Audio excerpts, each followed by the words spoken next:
On June 21, 2026, the surface temperature of the world's oceans hit 21 degrees Celsius. That's not the highest temperature instruments have ever recorded, but it is the highest temperature ever recorded for that specific date of the year since satellite monitoring began.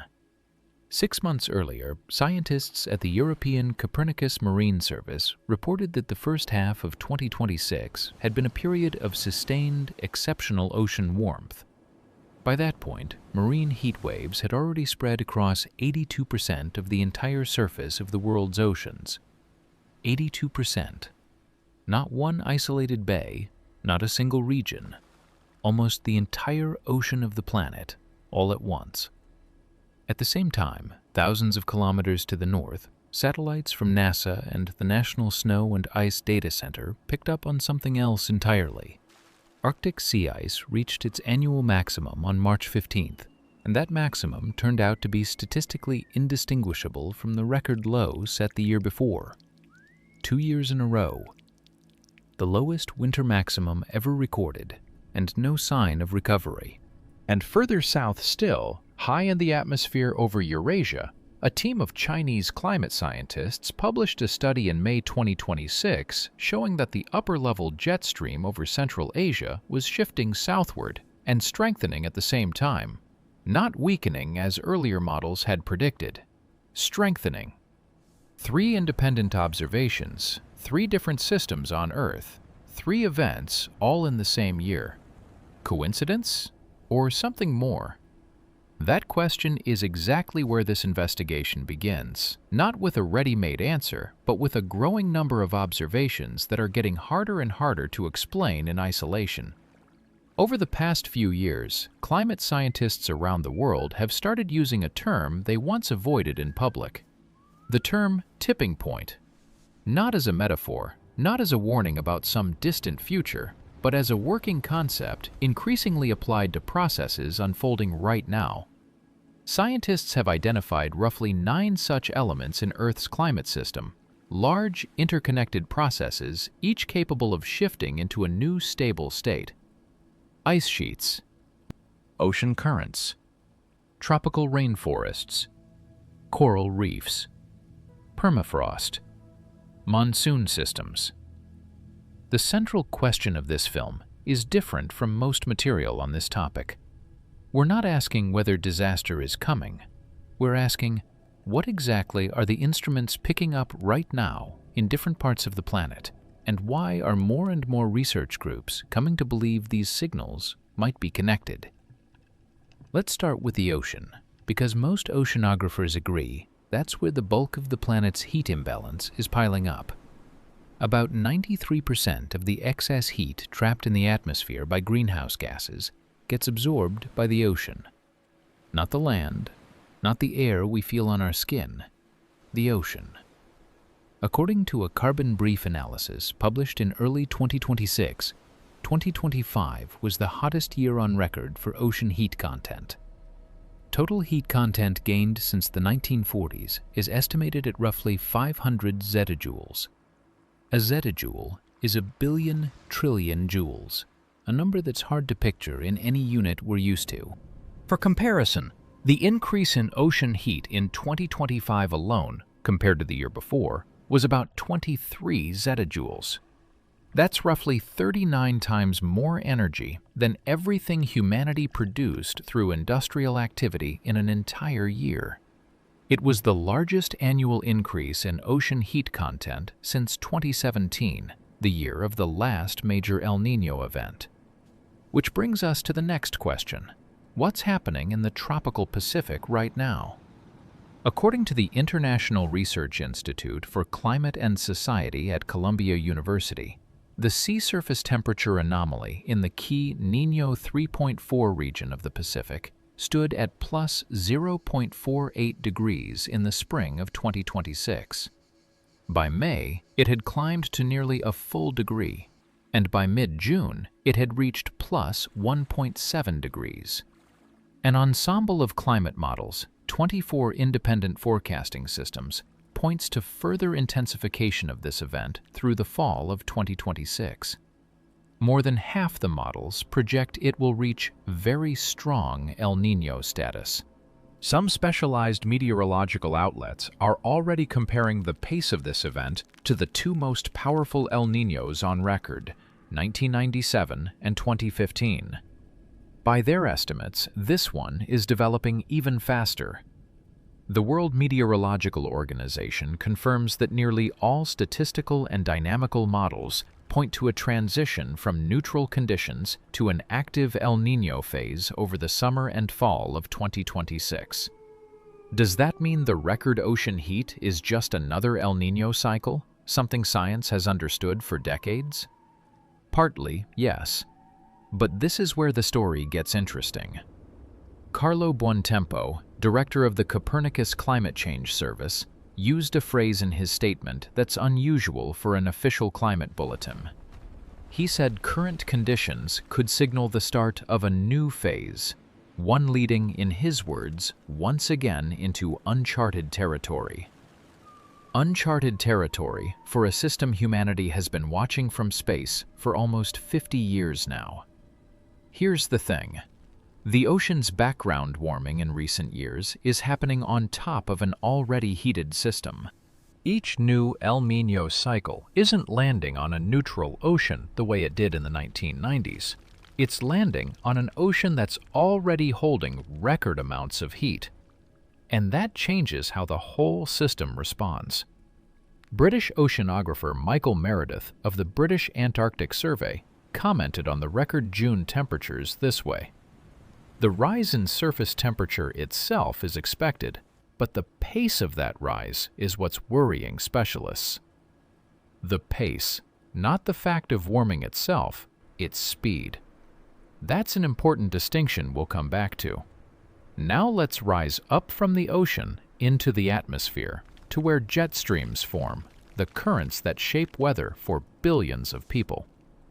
Upper-level jet streams are narrow, fast-moving rivers of air roughly 10 kilometers up, capable of exceeding 200 to 300 kilometers an hour. They form because of the temperature difference between the poles and the tropics, and that temperature difference is changing right now. A study published in the journal Science Advances in May 2026 by a team from the Institute of Atmospheric Physics at the Chinese Academy of Sciences found something unexpected. The East Asian subtropical jet stream isn't just shifting, it's simultaneously strengthening and moving south during the summer. That runs counter to the simplified dry regions get drier model, the so-called dry get drier paradigm. The study's authors found that large-scale atmospheric circulation changes may partly offset the increased aridity in parts of Central Asia by enhancing moisture transport. Good news for one region can be a worrying signal for the system as a whole. Because if one component of atmospheric circulation is changing its decades-long behavior, what's happening to the rest of it? The answer turned out to be more complicated than the researchers themselves accept.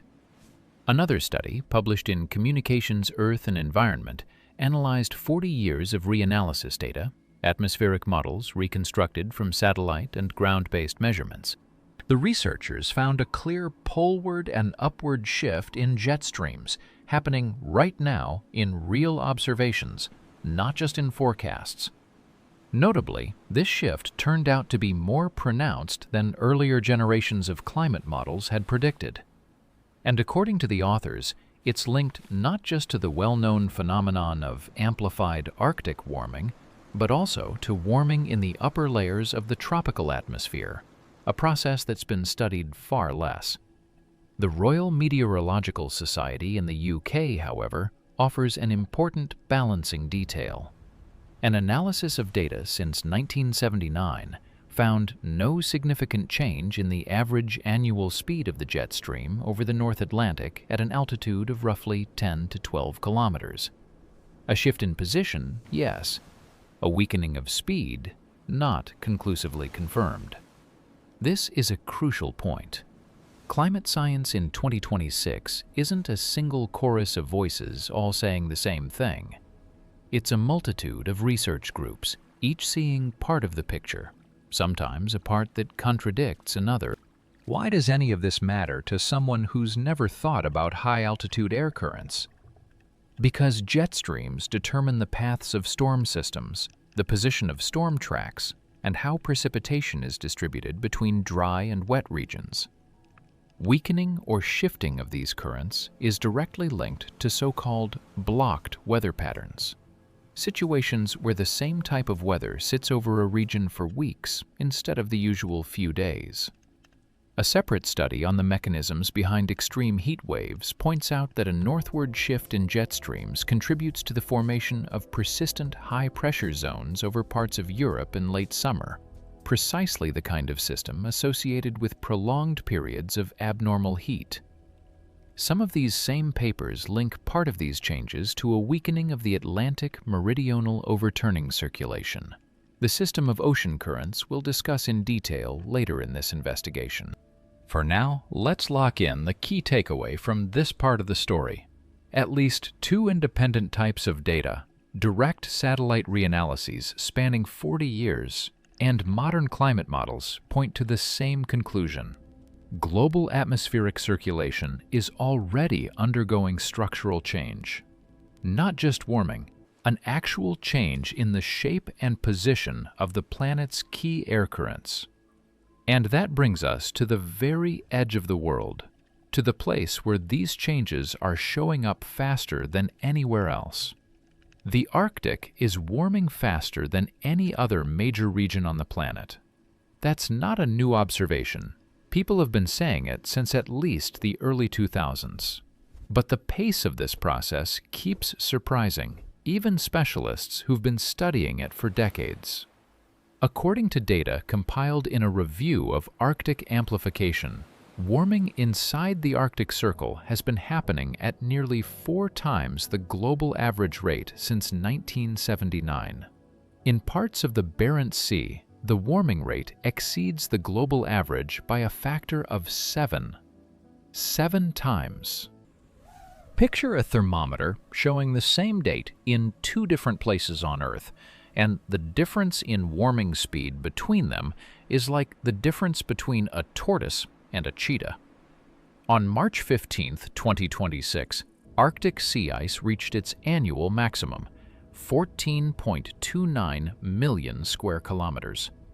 That's the second year in a row the peak value has been statistically indistinguishable from the lowest figure ever recorded by satellites, which began monitoring in 1979.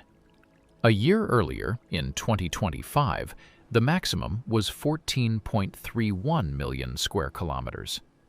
The difference between the 2 years is smaller than the margin of measurement error.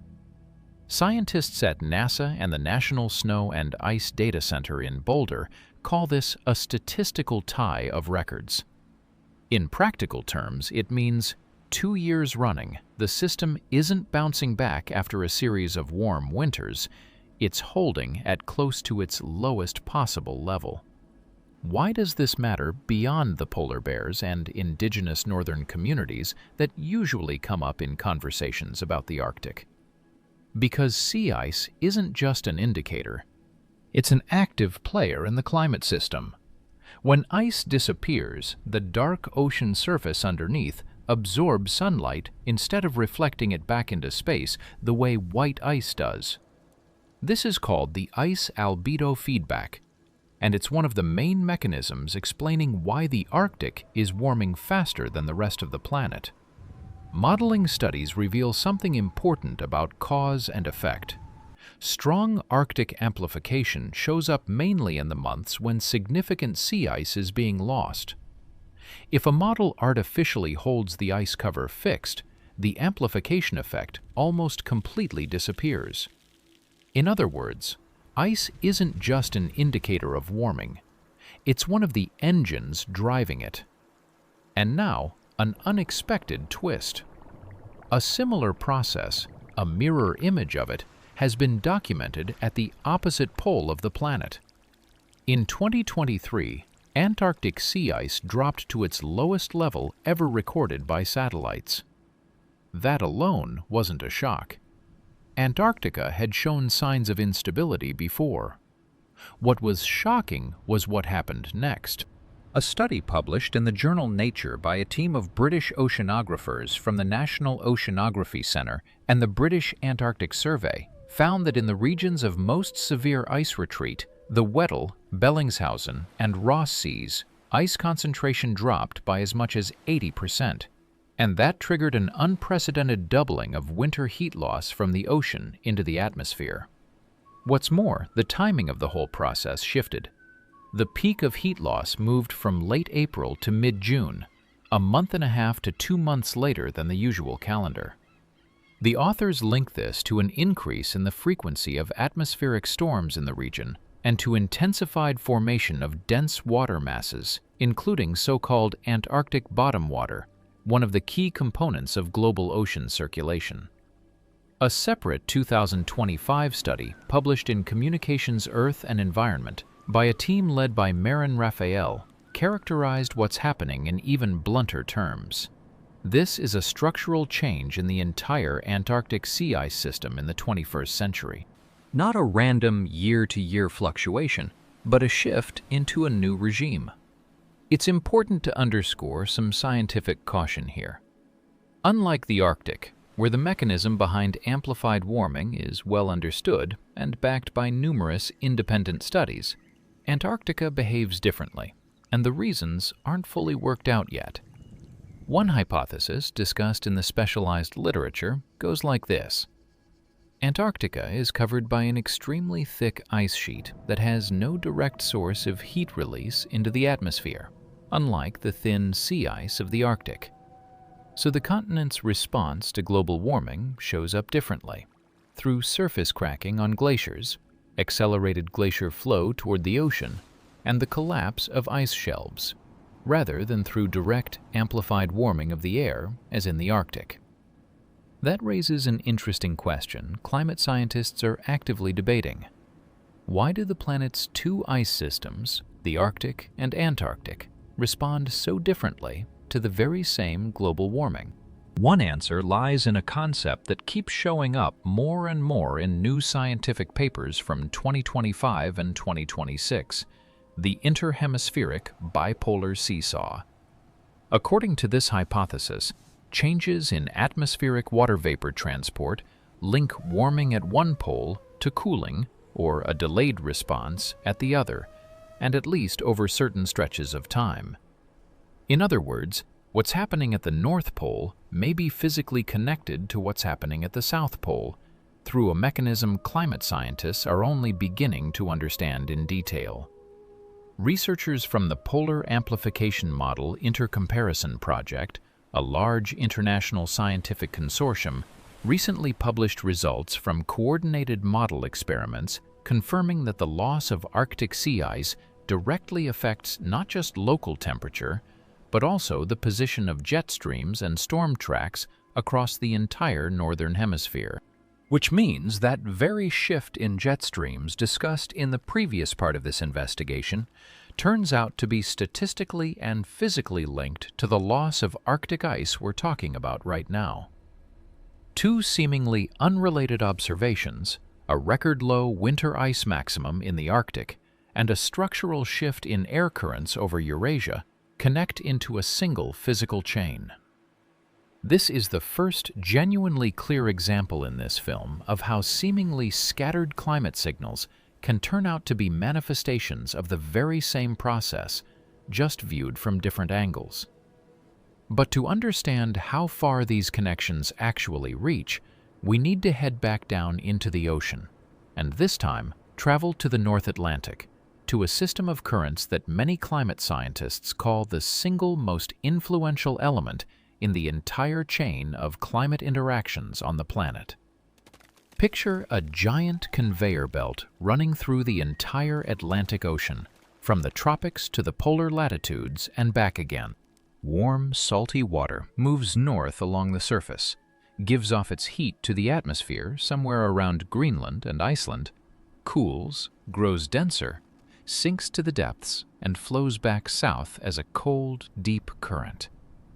This system is called the Atlantic Meridional Overturning Circulation, or AMOC for short. It's the reason Western Europe's climate is so much milder than other regions at the same latitude. Without it, winters in London and Oslo would look very different. Back in 1961, oceanographer Henry Stommel built a mathematical model that revealed something unsettling.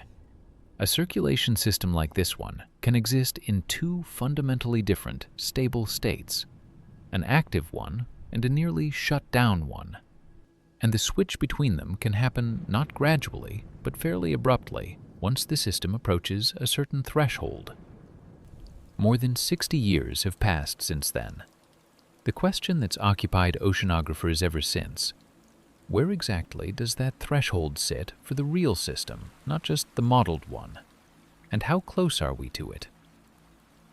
A 2026 review study published in a journal devoted to climate change states that the body of evidence for AMOC bistability, the existence of two stable regimes, has expanded significantly in recent years. The authors conclude that the present-day system appears to genuinely be sitting in such a bistable regime. That doesn't mean collapse is inevitable. It means the theoretical possibility of an abrupt switch between regimes is no longer a purely speculative idea. It's now backed up by observations. Professor Nico Wunderling of the Potsdam Institute for Climate Impact Research describes AMOC as the element with the strongest interactions of all the known climate tipping elements. The reason? This system links the cryosphere, the parts of Earth where water exists in solid form, including the glaciers of Greenland, to the rest of the ocean and atmosphere. In other words, AMOC isn't an isolated system.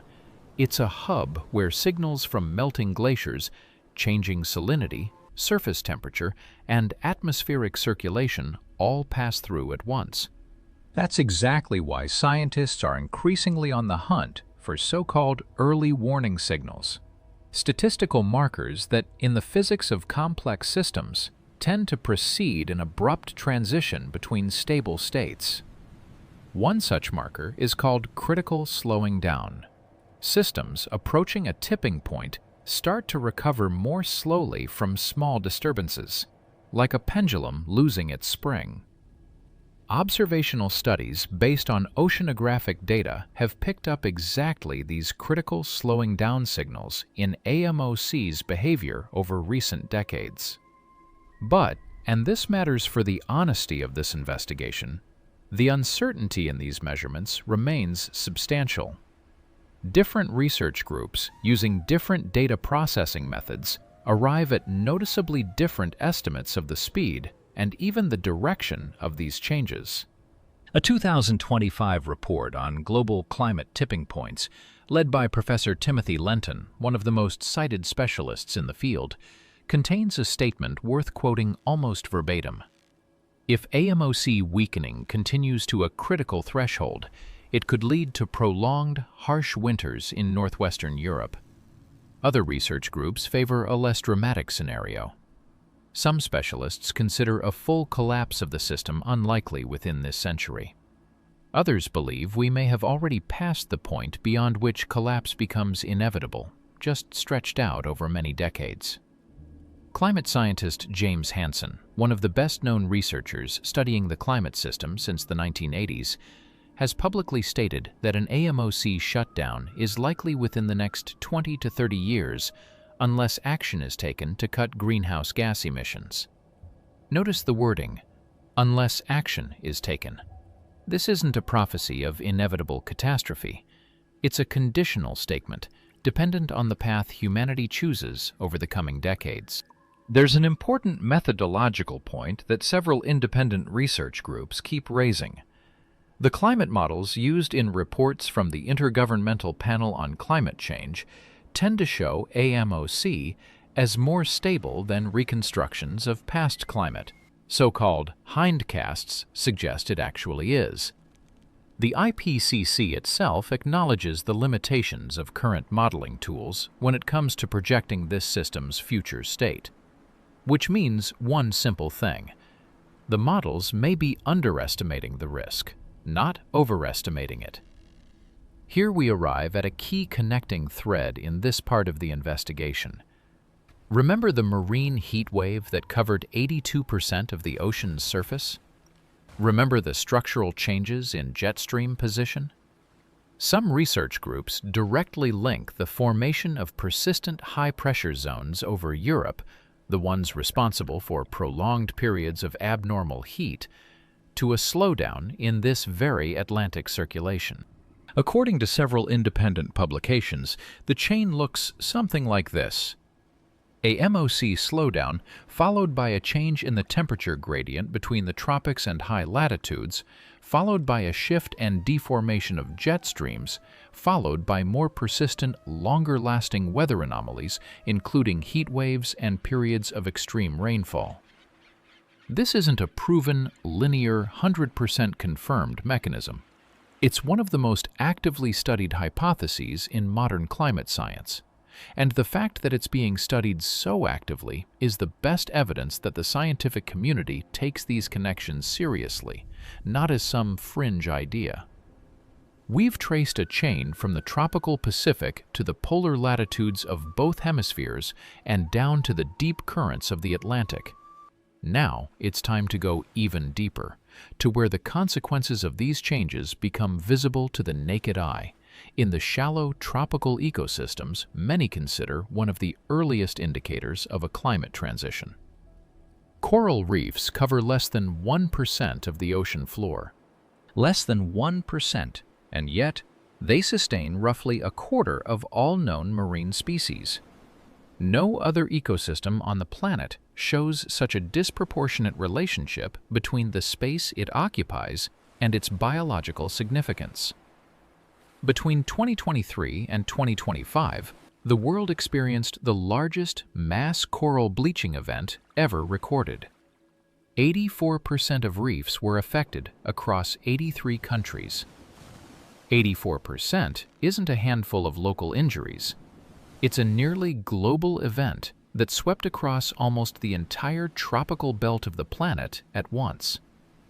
In 2025, more than 160 scientists from the University of Exeter produced a major report containing a conclusion rarely stated so bluntly in the scientific literature. In their assessment, the damage is irreversible. The ocean has become too warm for most coral species to survive long-term under the conditions they're adapted to. The word irreversible, coming from 160 independent researchers, isn't journalistic exaggeration. It's the result of years of monitoring how quickly reefs recover after previous bleaching episodes, measured against the current pace of repeated heat stress. The bleaching mechanism itself is well understood. Corals live in symbiosis with microscopic algae called zooxanthellae, which live in the coral polyp's tissue and supply it with nutrients through photosynthesis, giving the reef its characteristic vivid color. When water temperature rises persistently, that symbiosis breaks down. The algae abandon the coral's tissue, leaving behind a bare white limestone skeleton. If the heat stress is short-lived, the coral can restore its symbiotic relationship and survive. But if bouts of abnormal heat repeat too often, without enough time in between to recover, the colony dies. According to several independent research groups monitoring reefs in recent years, it's the shrinking interval between heat episodes, not the intensity of any single event, that turns out to be the key factor determining whether the damage is irreversible. Roughly 1 billion people worldwide depend on coral reefs as a source of food, as a livelihood through fishing and tourism, and as a natural barrier protecting coastlines from storm surge and erosion. Losing these ecosystems isn't just a question of biodiversity, it's a question of food security and infrastructure security for a large share of the planet's population. It's worth adding an important caveat here, the kind that honest science requires. Not all coral ecosystems respond the same way. Some studies have identified pockets of local resilience, coral colonies showing elevated heat tolerance, likely thanks to particular strains of symbiotic algae or genetic traits in the polyps themselves. These findings are seen as a potential foundation for reef restoration programs, though whether they can scale up to entire ocean regions remains up for debate. Coral reefs are often called the canary in the coal mine of the climate system, the first indicators of changes that show up later in other ecosystems. The reason lies in the narrow temperature range reef-building corals can survive in. A deviation of just 1 or 2 degrees above the long-term norm sustained for a few weeks is enough to trigger bleaching. That sensitivity is exactly what makes reefs such a useful indicator for tracking the speed and scale of ocean warming. The same buildup of heat we discussed in the first part of this investigation when we talked about the record ocean heat content of 2025. The connection is clear and backed by a large body of independent research. The higher the ocean's heat content and the more often marine heat waves recur, the less time coral ecosystems have to recover between stress episodes. There's another example of this kind of sensitive indicator system, not in the tropics this time, but in far cooler latitudes, in the air above densely populated cities, where climate change is something people feel directly every night while they sleep. In late June 2026, at 90 out of 280 weather stations across Austria, nighttime temperatures never dropped below 20 degrees Celsius. At a station in Vienna's Ottakring district, the temperature never fell below 27.1 degrees, a new record for the warmest night ever recorded in that part of Europe. At the same time, France recorded the hottest night in its entire history of measurements. Scientists with the international research group World Weather Attribution, which specializes in rapidly attributing extreme weather events to climate change, analyzed this heat wave and concluded that daytime and nighttime temperatures like these would have been virtually impossible 50 years earlier, back in 1976, when some of Europe's earlier temperature records were set. By their calculations, daytime heat of this magnitude was roughly 10 times less likely in 2003, during the first major heat wave of this century, compared to today.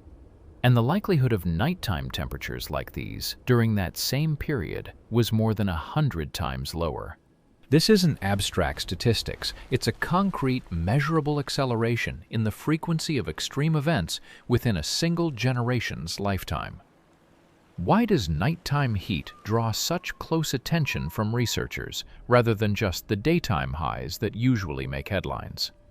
The U.S. National Climate Assessment, published a few years before these events, found that nighttime temperatures in the country are rising faster than daytime ones. The number of nights where the temperature never drops below 21 degrees Celsius is increasing across almost the entire country, with the exception of the northern Great Plains. Meteorologist Alex De Silva of AccuWeather puts it simply: the atmosphere is holding on to more heat at night than it used to, and daily minimum temperatures keep getting warmer year after year, especially during major heat waves. Nighttime heat is dangerous for a reason directly tied to human physiology. The body needs a certain drop in ambient temperature to regulate itself effectively during sleep and to let the cardiovascular system recover from the day's heat load. When that nighttime dip disappears, the body never gets a chance to rest from heat stress. A study on stroke risk linked to nighttime heat exposure, based on 15 years of data from the Augsburg region of Germany, found a statistically significant link between elevated nighttime temperatures and the frequency of ischemic strokes. A separate observational study of older adults in Australia found a direct effect of bedroom temperature on heart rate variability, a measure closely tied to the state of the autonomic nervous system. Tellingly, there are official World Health Organization guidelines for daytime indoor temperatures no higher than 26 degrees. For nighttime conditions, no such widely accepted standard exists yet, though researchers say the need for one is becoming increasingly clear. Urban development makes this problem worse through the urban heat island effect. the ability of dense city infrastructure to hold on to heat far longer than less urbanized areas do. This effect is most pronounced at night, when asphalt, concrete, and buildings keep releasing the heat they've absorbed during the day back into the surrounding air.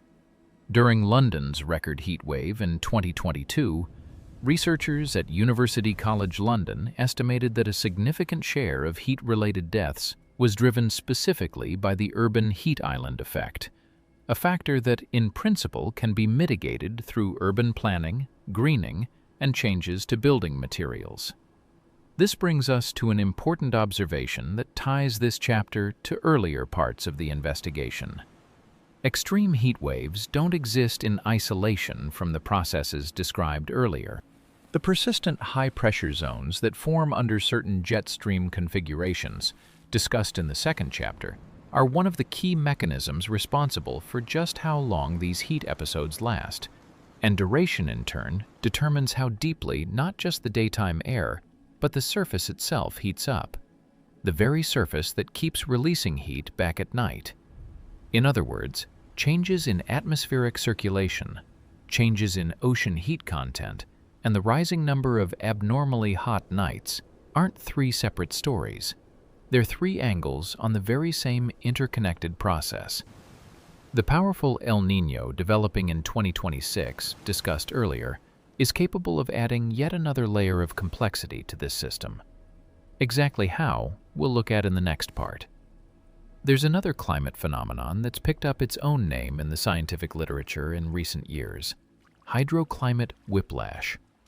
These are sharp, fast swings from extreme drought to extreme rainfall and back again, happening within a single season or even a matter of weeks. The classic example is California in the winter of 2022 to 2023.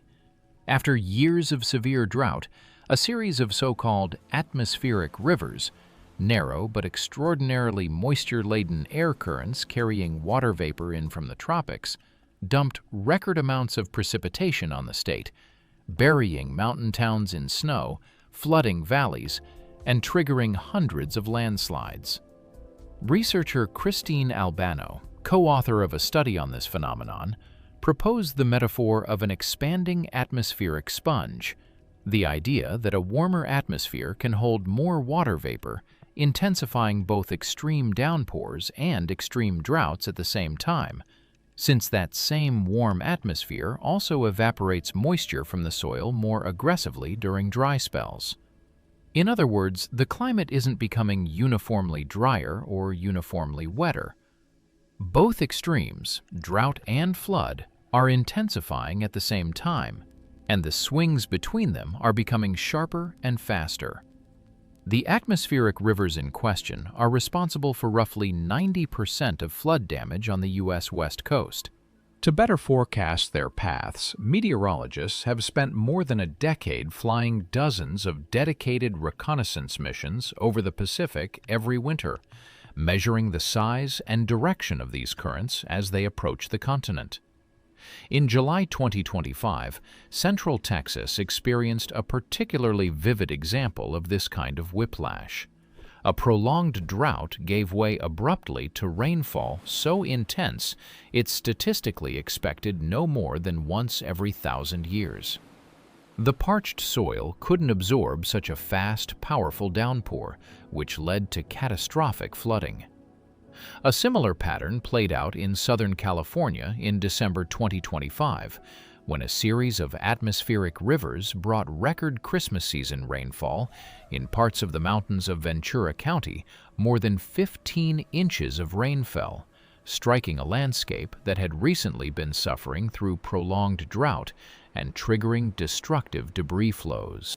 An international study involving the Hong Kong University of Science and Technology forecasts further intensification of these sub-seasonal whiplash events across Asia and other tropical regions, alternating extreme rainfall and dry spells at intervals of 30 to 90 days, capable of creating cascading risks for food production, water resources, and energy systems that depend on hydropower.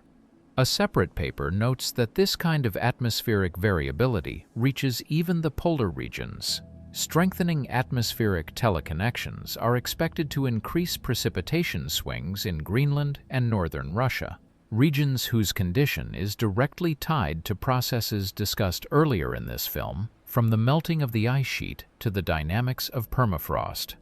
Researchers at the University of Nevada, Reno, behind one of the key studies on this subject, stress an important practical conclusion: designing infrastructure and water resource management systems while treating extreme drought and extreme rainfall as two separate, isolated problems no longer makes sense.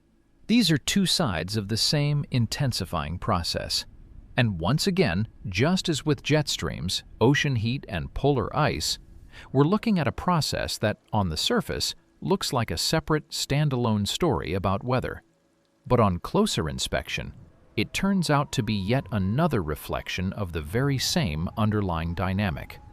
A warmer atmosphere, capable of holding more energy and more moisture, behaves fundamentally differently than the atmosphere the infrastructure of the 20th century was built to handle. El Niño and La Niña are two phases of the same natural cycle known as the El Niño Southern Oscillation, or ENSO.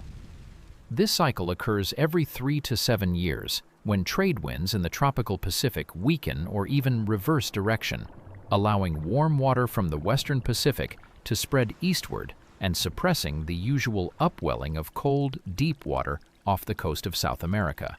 It's one of the most powerful natural sources of year-to-year variability in the global climate, capable of redistributing enormous amounts of heat and energy between the tropical Pacific and the entire planetary atmosphere. According to forecasts from several independent centers, America's NOAA, Europe's ECMWF, and Australia's Bureau of Meteorology, the intensity of the event developing in 2026 could exceed the Super El Niño threshold, meaning a temperature anomaly above 2 degrees in the key monitoring region of the Pacific. Some ensemble forecasts even point to the possibility of exceeding 3 degrees, a level specialists call an extreme event. According to NOAA, the probability of exceeding the 2-degree threshold that qualifies as a very strong El Niño was estimated at 63% as of early summer 2026. It's important to understand that the intensity of El Niño alone doesn't automatically translate into more destructive weather in any given region. ENSO's interaction with local weather systems is nuanced, varies by season and geography, and doesn't always follow a typical script. For example, the winter of 2025 to 2026 was shaped by the opposite phase of the cycle, La Niña, which, according to the U.S. government's Drought Monitoring Service, was the main driver of moderate to severe drought across a large swath of the southern United States, from Arizona to Florida. At the same time, some regions, like Southern California, deviated from the typical La Niña script, showing near normal rather than below normal precipitation. This illustrates an important principle worth keeping in mind throughout this investigation. Global climate mechanisms set the broad tendencies, but local outcomes are always more complicated than a simplified model like warmer means drier or warmer means stormier. Even so, El Niño itself is being studied more and more in the context of intensifying extremes against the backdrop of overall global warming. A scientific paper on the synergy between observed warming and ENSO episodes concludes that current background warming is already amplifying the effect of the El Niño Southern Oscillation itself on temperature and precipitation extremes worldwide. In other words, the very same cycle that existed on this planet for thousands of years before the industrial era is now landing on an already heated system, just as earlier El Niño cycles landed on an already warmed ocean, as discussed in the first part of this investigation. A separate study on the atmospheric teleconnections of extreme El Niño events over North America found that the most intense episodes, specifically events like 1982 to 1983, 1997 to 1998, and 2015 to 2016, show a statistically significant shift in the characteristic atmospheric circulation pattern compared to more moderate events of the same kind. That means the stronger El Niño gets, the more pronounced and often less predictable its atmospheric consequences become, to the point of producing atypical weather patterns that break from the textbook descriptions of past decades. The World Meteorological Organization's forecast model for the May, June, July 2026 season points to elevated land surface temperatures expected almost everywhere, with the strongest signal over the southern United States, Central America, the Caribbean, Europe, and North Africa. Notice the geography on that list. Europe, a region that has already seen record heat waves and record hot nights discussed in the previous part. A region whose climate partly depends on the stability of the Atlantic circulation discussed earlier. A picture is emerging in which a powerful, developing El Niño is landing on an ocean that's already heated, jet streams that have already shifted, and an Atlantic circulation that, by some estimates, is already weakened. No climate scientist claims these systems operate independently of one another. The question that remains open in the scientific community is different. How strongly are they reinforcing each other? And are there signs in that mutual reinforcement of approaching a threshold beyond which the climate system shifts into a qualitatively different mode of behavior? That question, the question of the connections between individual tipping elements of the climate system, is exactly what the next pivotal part of our investigation is about. In 2022, the journal Science published a paper that would become one of the most cited in this field of climate science over the past decade. A team of researchers led by David Armstrong McKay showed that exceeding 1.5 degrees of global warming above pre-industrial levels could trigger several climate tipping points at once, rather than one at a time. The key insight of that paper wasn't the mere existence of such thresholds. Climate science had known about those since the mid-2000s, following a foundational publication by Timothy Lenton's group in 2008. The key insight was understanding the interaction between these elements, the so-called cascade effect, where crossing one threshold raises the likelihood of crossing another. World governments locked in the goal of keeping warming within 1.5 degrees 10 years ago at the Paris Climate Conference at the insistent request of the most vulnerable island and coastal nations.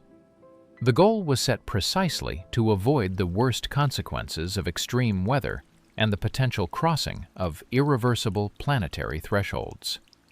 According to a carbon brief analysis, for the first time in recorded history, a 3-year period ending in 2025 exceeded that 1.5 degree threshold in average global temperature. The forecast for 2026 points to a temperature that could rank as the second, third, or fourth highest on record, around 1.4 degrees above pre-industrial levels. Does exceeding 1.5 degrees in individual years mean an automatic, irreversible crossing of tipping points? Here, the scientific community is notably cautious in its wording. A brief overshoot of the threshold isn't the same as a sustained, multi-year overshoot that defines a new climate norm. The distinction between a single year's temperature spike and a new climate baseline is one that nearly every serious scientific publication on this subject takes pains to draw. Even so, the trend itself is causing growing concern even among specialists who choose their words carefully. Professor Nico Wunderling, whose comments on AMOC as the central connecting element of the climate system we've already quoted, emphasizes that it's precisely the interconnectedness of the climate system's various elements that makes analyzing each one in isolation insufficient for understanding the real risks. Let's try to pull together the chain of observations laid out in this investigation. The ocean is absorbing record amounts of heat. 93% of the planet's excess energy is going straight there. That heat doesn't stay static. It changes the density and circulation of water masses, including the Atlantic meridional overturning circulation, whose stability is raising more and more questions among specialists in bistable systems. At the same time, the polar ice is melting and thinning, with the Arctic and Antarctic doing so through different mechanisms, but arriving at a comparable end result: a reduced ability for the planet to reflect sunlight back into space. The change in temperature gradient between the poles and the tropics, driven by a combination of these processes, is statistically linked to the shifting and structural reshaping of upper-level jet streams, the very air currents that determine the paths of storms, droughts, and heat waves for billions of people. These altered atmospheric configurations, in turn, are associated with the formation of more persistent, longer-lasting high-pressure zones, the mechanism behind the record heat waves of recent years, including that record-hot night in Austria and France in June 2026. And the powerful El Niño developing this same year is landing on top of this already altered system, potentially amplifying every one of these processes over the next year or two. None of these connections were invented for dramatic effect in this film. Each one rests on published, peer-reviewed scientific work cited throughout this investigation. But there's one final, and arguably the most important, caveat needed here. The science of climate tipping points remains one of the youngest, most actively evolving fields in climate research. Models disagree on timing. Observational data, especially for hard-to-monitor processes like deep Atlantic circulation, remain incomplete and open to different interpretations. There's a fundamental distinction between three categories of claims we've tried to keep separate throughout this film. The first category is confirmed, repeatedly verified measurements: record ocean heat content, a record-low winter Arctic ice maximum, a documented jet stream shift in reanalysis data. This is data, not hypothesis. The second category is scientific hypotheses with a growing but not yet conclusive body of evidence.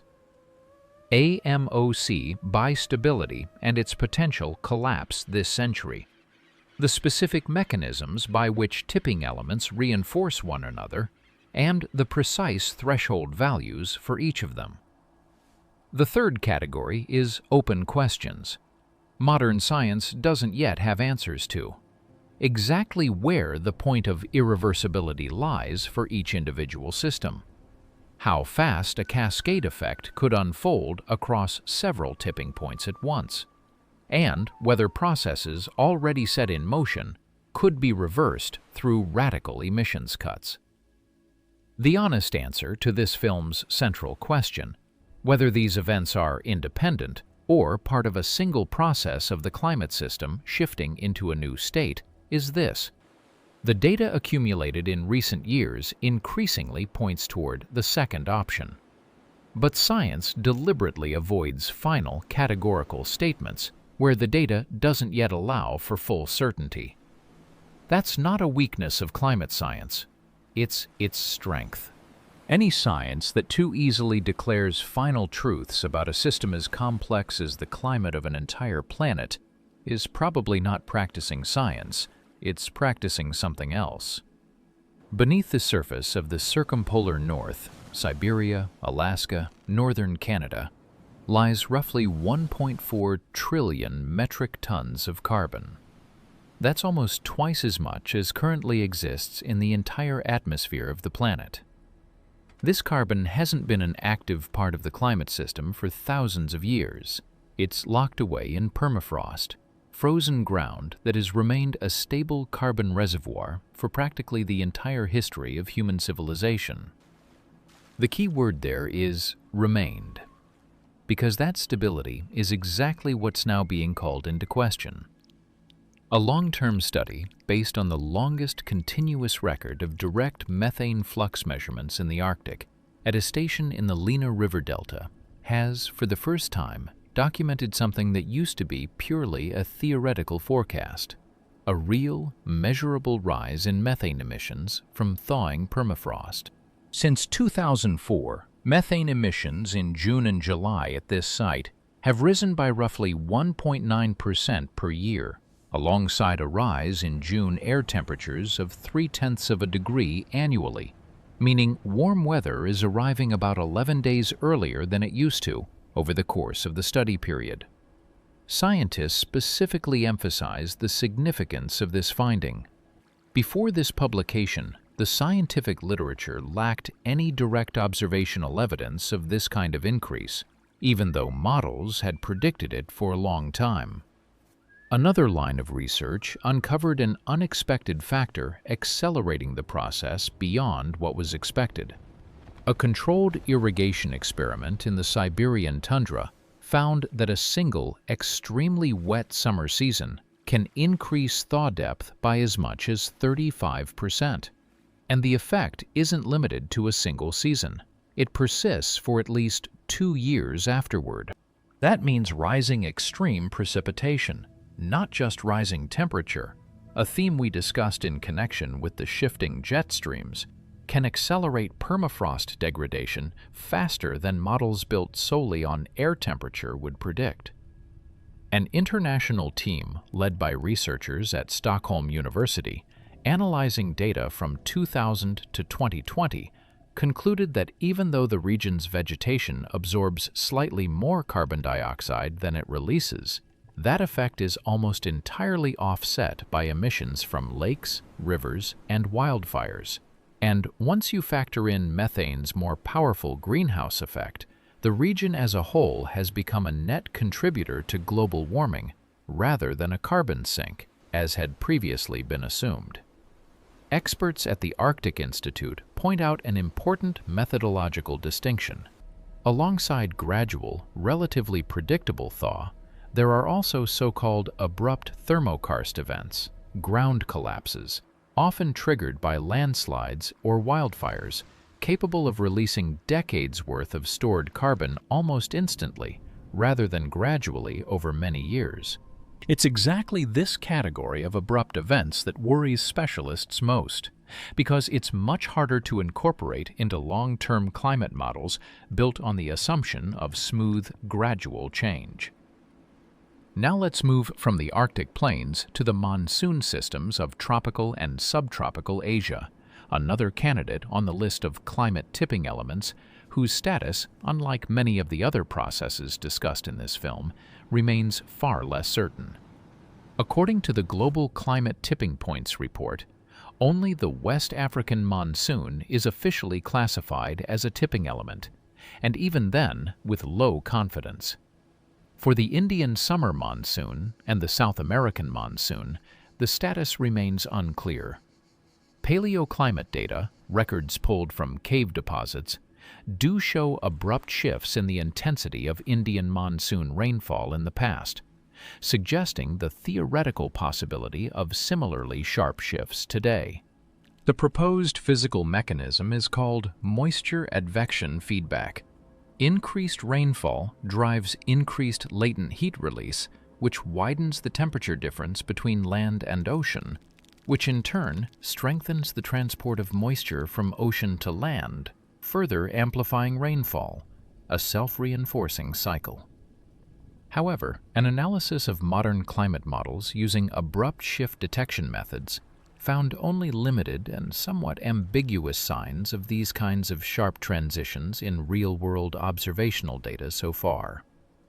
Unlike AMOC or Arctic sea ice, where abrupt changes are documented by numerous independent data sources, the evidence for monsoon systems remains far less conclusive.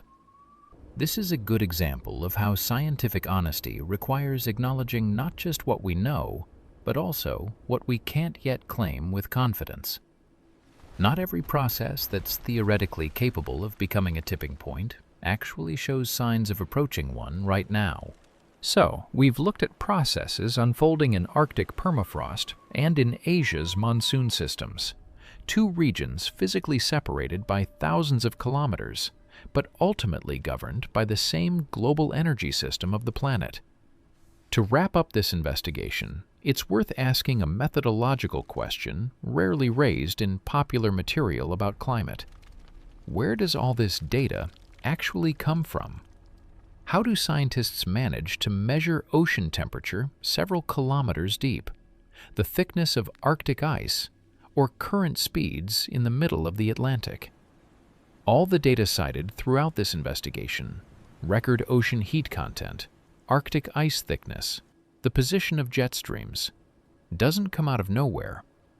Behind every number stands a massive, largely invisible infrastructure for observing the planet, built up over decades. The key piece of this system is the International Argo program. Since the early 2000s, roughly 4,000 autonomous floats have drifted freely across every ocean on the planet, diving down to 2,000 meters, measuring temperature, salinity, and pressure, then surfacing to transmit their data via satellite before sinking back down into their 10-day cycle all over again. Since the program launched, more than 3 million oceanographic profiles have been collected. This is exactly the data that makes it possible to state, with confidence, the claim about record ocean heat content in 2025 discussed at the start of this film, a claim that would be impossible to make with any precision without decades of systematic measurements at depth, not just at the surface. A separate branch of the program, known as Deep Argo, extends measurements below 2,000 meters to depths ordinary floats can't reach. This matters enormously because a large share of the ocean's deep climatic memory, including the processes governing the behavior of the Atlantic overturning circulation, forms precisely at these depths, out of reach of surface measurements. Here's a telling example of how this kind of data helps scientists notice something unexpected. A recent study combining satellite altimetry with Argo data and shipboard hydrographic measurements found that in the Labrador Sea, one of the key regions where the deep water feeding AMOC forms, sea level rose exceptionally fast, hitting a record high between 2017 and 2025. The cause? Several factors happening at once: weaker winter cooling, stronger summer warming, anomalous freshening, and a complete halt to the deep convection process that normally occurs in this region during winter. The halt of deep convection at one of the key nodes where Atlantic deep water forms is exactly the kind of observation AMOC specialists interpret as a potential early warning sign of structural change in the entire circulation system discussed earlier in this film. The satellite side of the observation system is no less important. Radar altimetry missions, which began back in the 1990s with the launch of the Topex/Poseidon satellite, can measure ocean surface height to within a few millimeters from space, making it possible to track global sea level rise and, indirectly, through the laws of physics, estimate the rate of change in water temperature and density. A separate satellite system, the GRACE mission, and its successor, GRACE-FO, measures not height but the planet's gravitational field, detecting the tiniest changes in mass caused by, for example, the melting of the Greenland and Antarctic ice sheets. This data, along with the Swarm satellite constellation tracking Earth's magnetic field and its connection to processes in the planet's core, forms the database without which most of the conclusions in this investigation would remain an unproven hypothesis rather than an observation-backed fact. Specialists working with this infrastructure openly acknowledge its limits. A 2025 review of the Argo program's status points to data gaps specifically in the southern hemisphere and at great depths, precisely where some of the hardest to explain processes are occurring, including the Antarctic changes discussed earlier. The authors of one study state plainly, the mismatch between the total sea level change calculated from altimetry data and the sum of contributions from ocean expansion, glacier melt, and other sources, the so-called sea level budget imbalance, isn't fully resolved even when every observational system currently available is used together. That's an important reminder. Despite the impressive scale of today's observation infrastructure, thousands of autonomous floats, dozens of satellites, global networks of weather stations, Earth's climate system remains an object under observation, not a fully read book. Scientists keep expanding and refining this system precisely because they understand that the more complete the data, the more confidently we can answer the central question posed at the start of this film. Before moving to the final part of this investigation, it's worth looking at these processes not just on the scale of recent years, but in a much broader time frame, the context of what Earth's climate system has already been through before, long before satellites and autonomous floats ever existed. Deep beneath the surface of the Greenland ice sheet, boreholes have been drilled down to ice more than 100,000 years old. Layer by layer, year by year, that ice has preserved a chemical record of the atmosphere's past. The ratio of oxygen isotopes, dust concentration, traces of volcanic eruptions. These cores are among the most reliable time machines available to modern science, and what they reveal about the climate of the distant past forces a rethink of the intuitive idea that Earth's climate system only ever changes extremely slowly over thousands of years. About 11,500 years ago, at the very end of the last ice age, the climate of the northern hemisphere went through one of the sharpest shifts known to modern paleoclimatology. A cold period known as the Younger Dryas ended with warming of 5 to 7 degrees Celsius, with some estimates as high as 8 degrees in just 30 to 40 years. According to one of the earliest foundational studies on Greenland ice cores, the ice cover in the North Atlantic retreated so quickly that the region's climate flipped from stormy glacial conditions to something far milder in less than 20 years, while the 7-degree warming in southern Greenland played out over roughly half a century. 20 years, not 20,000. That's an abrupt reorganization of an entire hemisphere's climate system within a single human lifetime. The Younger Dryas isn't an isolated episode. Statistical analysis shows it's simply the most recent of at least 25 similar abrupt warmings recorded in Greenland ice cores during the last ice age, a period spanning roughly 115,000 to 10,000 years ago. These episodes are known as Dansgaard-Oeschger events, named after the Danish and Swiss geophysicists who first identified them. Each of these warmings unfolded over just a few decades and reached as much as 10 degrees Celsius in Greenland, after which the climate gradually, over centuries or millennia, slid back to cold glacial conditions, before the next abrupt jump repeated the cycle all over again. What was driving the climate system to make jumps like this? The modern scientific consensus points to changes in the intensity of the Atlantic meridional overturning circulation, the very same current system whose instability we discussed earlier in this investigation. Abrupt changes in the strength of this circulation, it seems, can redistribute heat between hemispheres fast enough to trigger shifts like these within the span of 1 or 2 generations. There's one more detail worth flagging here. A study published in PNAS, analyzing data from cave deposits across several continents, found that warming in the North Atlantic during these abrupt transitions preceded corresponding changes in Antarctica by roughly 200 years. Scientists call this the bipolar seesaw effect, a process in which a change in one hemisphere spreads to the other not instantly, but with a delay, through a mechanism of heat redistribution by the ocean and atmosphere. Doesn't that sound like something already discussed in this film? The hypothesis of an interhemispheric bipolar seesaw, explaining why the Arctic and Antarctic are responding to today's warming so differently and at such different speeds? It's important to add a fundamental caveat here to avoid drawing shallow or misleading comparisons.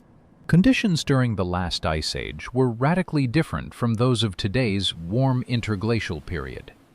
The presence of massive continental ice sheets, a different configuration of ocean currents, a different level of atmospheric carbon dioxide, all of this means the mechanisms behind Ice Age abrupt shifts don't apply directly, in full, to today's situation.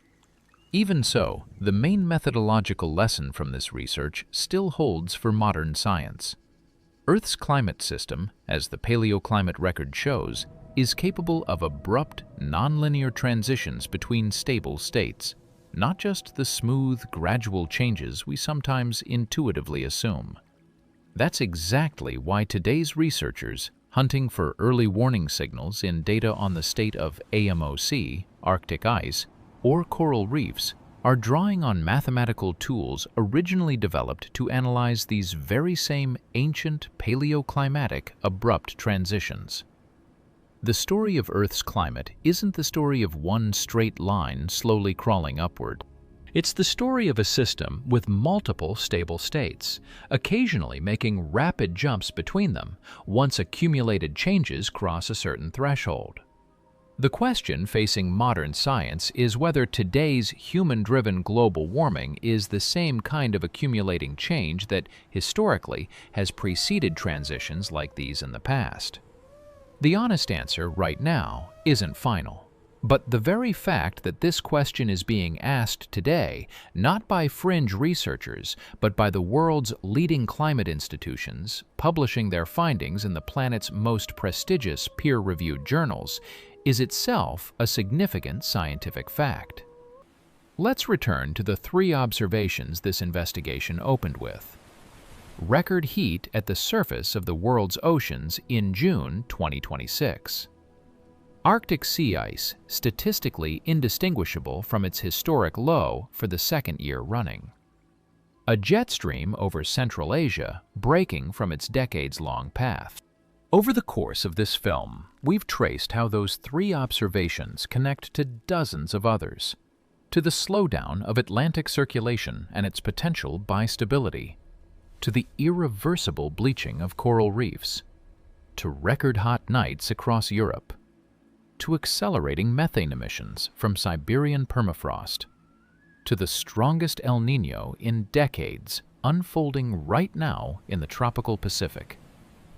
Every one of these chains rests not on speculation, but on data gathered by thousands of autonomous ocean floats, dozens of satellites, hundreds of weather stations and research stations around the world, an observation infrastructure humanity has built over the span of just 2 or 3 generations. This film's central question, whether these processes are independent or manifestations of the same system approaching a new state, doesn't have a single final answer today in the middle of 2026. And frankly, it's unlikely to get one in the years immediately ahead.